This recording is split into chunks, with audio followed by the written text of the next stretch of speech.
అటుకుల పోహ తయారు చేసుకోవడానికి ముందుగా 1.5 కప్ అటుకులు తీసుకున్నానండి. వాటిని ఒక బౌల్లో వేసుకొని వాటర్ పోసి క్లీన్ చేసుకొని పక్కన పెట్టుకున్నాను. వాటర్లో ఎక్కువసేపు నాననివ్వద్దండి, ఎందుకంటే అవి మెత్తగా అయిపోతాయి. సో వేసిన వెంటనే అవి కొంచెం తడిపేసి తీసి ఒక బౌల్లో పక్కన పెట్టేసుకోవాలి. నేను ఇద్దరికి సరిపోవడానికి గాను అటుకులు తీసుకున్నానండి. మీరు ఎంతమందికి అవసరమైతే తగినట్టుగా తీసుకోండి. తాలింపు కోసం నేను పల్లీలు, శనగపప్పు, ఎండుమిర్చి, పచ్చిమిర్చి, జీలకర్ర, అలాగే 2 నిమ్మకాయలు తీసుకున్నానండి, నిమ్మకాయ ముక్కలు. నెక్స్ట్ కళాయిలో ఆయిల్ పోసి ఆయిల్ కొంచెం హీట్ అయ్యాక దాంట్లో మనం జీలకర్ర, అలాగే వేరుశనగపప్పు, నెక్స్ట్ పల్లీలు వేసి వేయించుకోవాలండి. నేను నూనె 2 స్పూన్స్ తీసుకున్నానండి.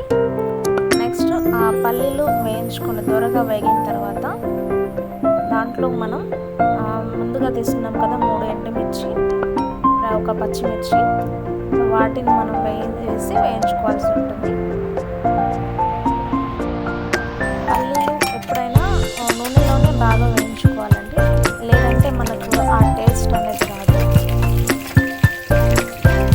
కరివేపాకు ఉంటే వేసుకోవచ్చు, నా దగ్గర లేదు, అందుకని నేను వేయట్లేదు.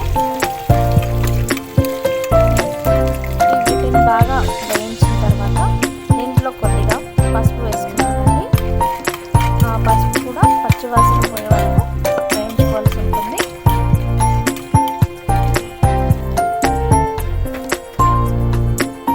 దీంట్లో మనం ముందుగా రెడీగా పెట్టుకున్నటువంటి అటుకులు ఉన్నాయి కదండి, ఆ అటుకులు వేసి వేయించుకోవాలి.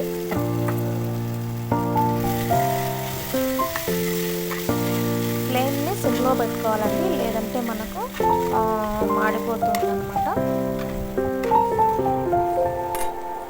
నెక్స్ట్ దీంట్లో మనము రుచికి సరిపడా సాల్ట్ వేసుకోవాలి.